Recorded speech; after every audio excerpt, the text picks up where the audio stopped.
Hi friends, welcome back to my channel. ഇപ്പോൾ ഇന്ന് easy ആയിട്ടും ടേസ്റ്റി ആയിട്ടും ഉണ്ടാക്കാൻ പറ്റിയ ഒരു നാടൻ ലഞ്ച് റെസിപ്പി നോക്കാം.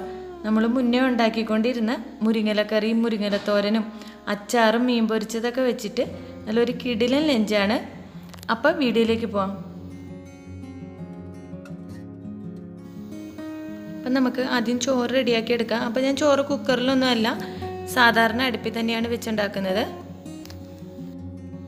ചോറ് റെഡി ആയിട്ടുണ്ട്. ഇത് ഊറ്റി മാറ്റി വെച്ചേക്കാം. അപ്പം ഞാൻ പരിപ്പും മുരിങ്ങലയും കൂടിയുള്ള കറിയാണ് ആദ്യം വെക്കുന്നത്. അതിന് വേണ്ടിയിട്ട് ഒരു 3/4 കപ്പ് അളവിൽ പരിപ്പ് എടുത്തിട്ടുണ്ട്. ഇനി നല്ലോണം ഇതൊന്ന് കഴുകിയെടുക്കാം. കഴുകിയെടുത്ത പരിപ്പിൻ്റെ കൂടെ കുറച്ച് ചെറിയുള്ളി അരിഞ്ഞതും മഞ്ഞൾപ്പൊടിയും ആവശ്യത്തിന് വെള്ളവും കൂടെ വെച്ച് കൊടുക്കാം.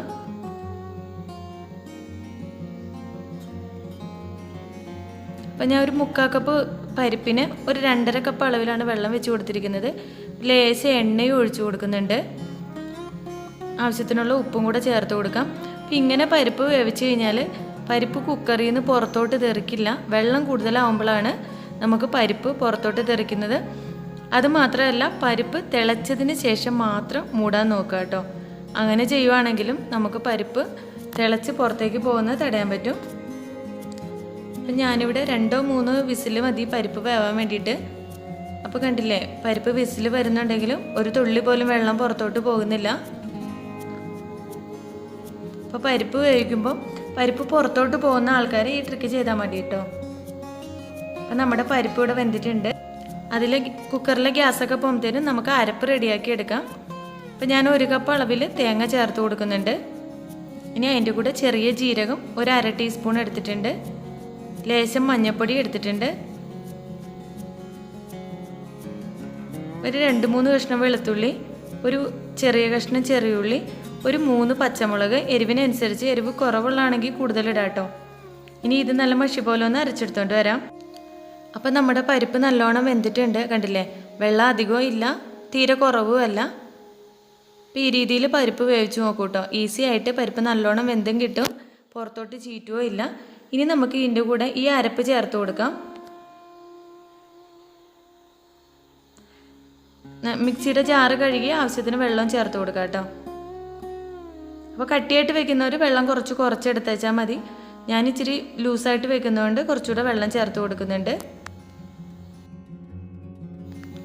വെള്ളം ചേർത്തതിന് ശേഷം ആവശ്യത്തിന് ഉപ്പിട്ട് നല്ലോണം ഒന്ന് ഇളക്കി കൊടുക്കാം. ഇനി ഈ കറി ഒന്ന് തിളക്കട്ടെ. അപ്പോൾ കറി തിളക്കാറായപ്പോഴത്തേനും ലേശം കുരുമുളക് പൊടി ചേർത്ത് കൊടുക്കുന്നുണ്ട്. തേങ്ങയുടെ കൂടെ മുഴുവൻ കുരുമുളക് അരച്ചാലും മതി. ഇനി നമുക്ക് മുരിങ്ങയില ചേർത്ത് കൊടുക്കാം.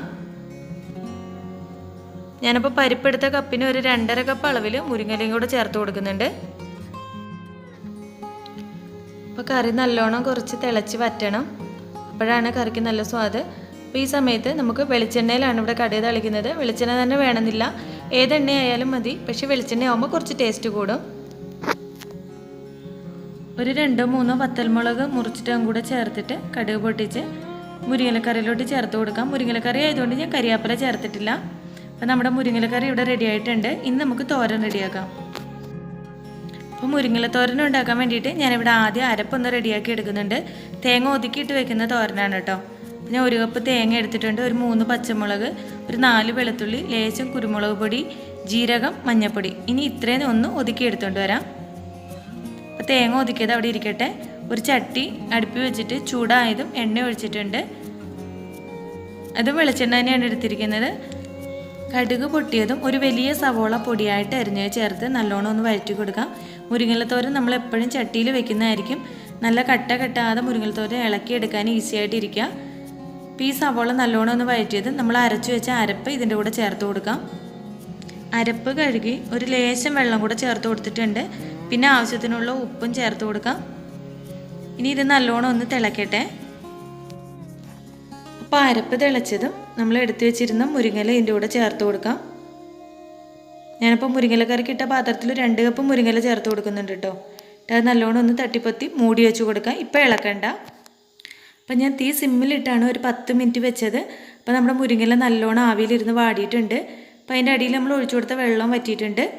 ഇനി ഇത് നമുക്കൊരു തവിക്കണ, ചിരട്ടത്തവിയുടെ കണയോ അല്ലെങ്കിൽ ഈ ചട്ടുകം തന്നെ നമുക്ക് തിരിച്ച് പിടിച്ചിട്ട് നല്ലോണം ഒന്ന് ഇളക്കി കൊടുക്കാം. അപ്പം ഇങ്ങനെ ഇളക്കി കൊടുക്കുമ്പോൾ നമുക്ക് മുരിങ്ങയില നല്ലോണം വെള്ളമൊക്കെ വാർന്ന് നല്ല തുരുതുരാന്ന് കട്ട കെട്ടാതെ കിട്ടും കേട്ടോ. അപ്പം അതിന് വേണ്ടിയിട്ടാണ് ഈ തവിയുടെ കണയിട്ട് ഇളക്കുന്നത്. അപ്പോൾ നമ്മുടെ മുരിങ്ങൽ തോരന് ഇവിടെ റെഡി ആയിട്ടുണ്ട്.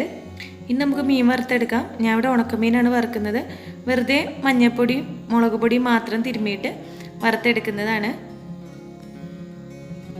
അപ്പം നമ്മുടെ മീൻ വറുത്തതും ഇവിടെ റെഡി ആയിട്ടുണ്ട്. അപ്പം നമ്മുടെ ലഞ്ച് റെഡി ആയിട്ടുണ്ട്.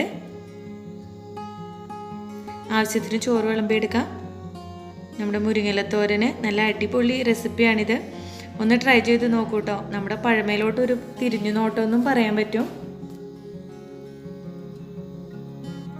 ഒരു കഷ്ണം അച്ചാറും കൂടെ വെച്ചിട്ടുണ്ട്.